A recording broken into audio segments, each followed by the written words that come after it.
Muitas coisas aí, mas eu queria especificamente começar falando com você sobre China, os dados, né, muito fracos de vendas no varejo, também de produção industrial. Não poderia ser muito diferente, afinal a gente já está, né, estava esperando mais ou menos isso por conta de todo, né, cenário que tem acontecido lá na China, mas esses números acabam realmente a gente sabendo que traz aí o reflexo dessa política de lockdown do governo. Você acredita, né, na sua opinião, que possa haver também algum outro tipo de alerta para que o que pode acontecer com a economia chinesa, se essas restrições continuarem? A gente já viu alguns bancos, né, mundiais até revisando já para baixo esse crescimento deste ano da economia chinesa por conta desse lockdown. A gente não sabe até quando as restrições vão continuar por lá. Queria um pouquinho da sua visão exatamente disso e dos reflexos aqui para a nossa economia. Veja, não tem a menor dúvida. No começo do ano, o Partido Comunista Chinês tinha como meta crescer 5,5%. Não vai crescer 5,5%. A expectativa é de 3,5% a 4%. Vendas no varejo caiu 11%. O mercado esperava que caísse 6%, etc. Mas tem uns pontos interessantes aí. Porque a despeito de você ter uma queda, que eu anotei, de 19% da produção de cimento e 5% da produção de ferro e derivados, você fica olhando e fala, mas pera um pouquinho. Vamos analisar um pouco sobre a égide de geopolítica e política, né? Porque você fala, olha, então a Vale, minério de ferro pode apanhar, etc. Porque se a gente pensar até quando vai esse lockdown, primeiro, não dá para saber, mas eu acho que muito difícil ir além de outubro, porque outubro é quando você vai ter a nominação pela terceira vez do líder do Partido Comunista Chinês, o Xi Jinping. O que isso quer dizer? Dificilmente ele vai querer ter uma recessão junto com uma ditadura. No ano de 2020, você cresceu 2%, porque no final das contas você sempre acaba usando os artifícios que a China sempre usa quando está numa crise ou quando o mundo está numa crise. Ou seja, aumenta drasticamente o investimento em real estate e infraestrutura. Por isso que você teve o problema da Evergrande. O problema da Evergrande é você constrói, tenta vender, se self-inflict uma bolha.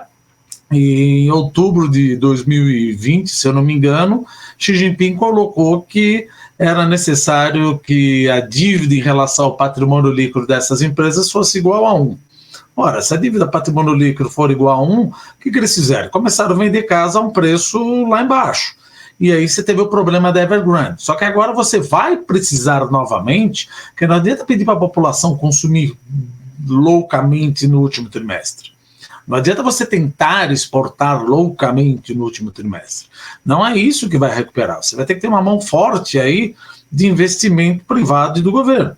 Investimento forte privado e do governo é onde? Real estate e infraestrutura. Então, a despeito de aquela coisa, já passou, já aconteceu, eventualmente já está precificado na Vale ou no minério de ferro, que a demanda por minério não deve ser tão alta até outubro. Isso não tem como. A gente fala, não, mas talvez não tem talvez.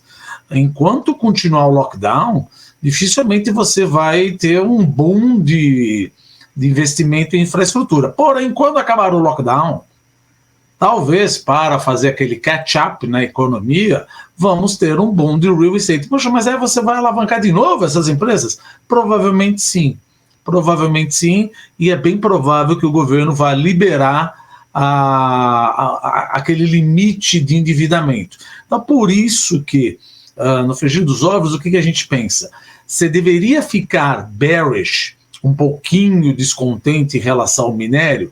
Veja, se você olhar o status quo hoje, sim, só que isso já deveria estar no preço.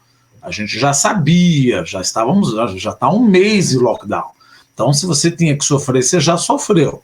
Se você entender o que deve acontecer, em outubro, que ele vai começar a investir pesadamente, provavelmente ele vai precisar muito mais minério no terceiro no último quarto trimestre do ano, do que qualquer outro quarto trimestre de ano. Então, aí você tem um ponto para se levar. É uma premissa. É uma assumption que nós estamos fazendo. Então é preciso saber quando que vai acabar, mas que certamente, vamos pensar, difícil saber quando vai acabar. Melhor estimativa, acaba até outubro. Se acaba até outubro, dificilmente o governo baixar a taxa de juros não vai fazer o pessoal consumir adoidado. Então, a única coisa a fazer é investir draconianamente em infraestrutura. Essa é a tese. Segunda tese, a tese do commodities agrícolas e commodities, o soft commodities. A China, de fato, é uma ditadura. O que você está acontecendo lá são 220 milhões de pessoas presas que não conseguem sair, estão praticamente seladas, 25 cidades, etc. Só que não pode faltar alimento. Porque se faltar alimento, já existe uma tensão social crescente em Xangai, provavelmente Beijing não, mas em Xangai já existe. Já está em lockdown Jilin, já está em lockdown Shenzhen, e isso vai trazer mais inflação, mudando um pouquinho do aspecto, para o mundo como um todo, porque isso vai faltar semicondutores, vai faltar eletroeletrônicos, vai faltar material para medicina, etc. Mas é crucial que a China continue não tendo uma tensão social tão disruptiva como aconteceu em 1989, no sentido de faltar alimento para a população. Então eu estou mais bullish no curto prazo em commodity agrícola do que commodity metálica. Porque além do que, como nós já várias vezes discutimos aqui, a guerra da Rússia e da Ucrânia vai demorar muito para acabar. Então, no final das contas, vamos analisar a geopolítica, vamos analisar a geopolítica, vamos analisar a política, vamos analisar, mas no final das contas o que importa para nós aqui no canal é vamos colocar o preço nas coisas. Então, essa seria mais ou menos a minha tese.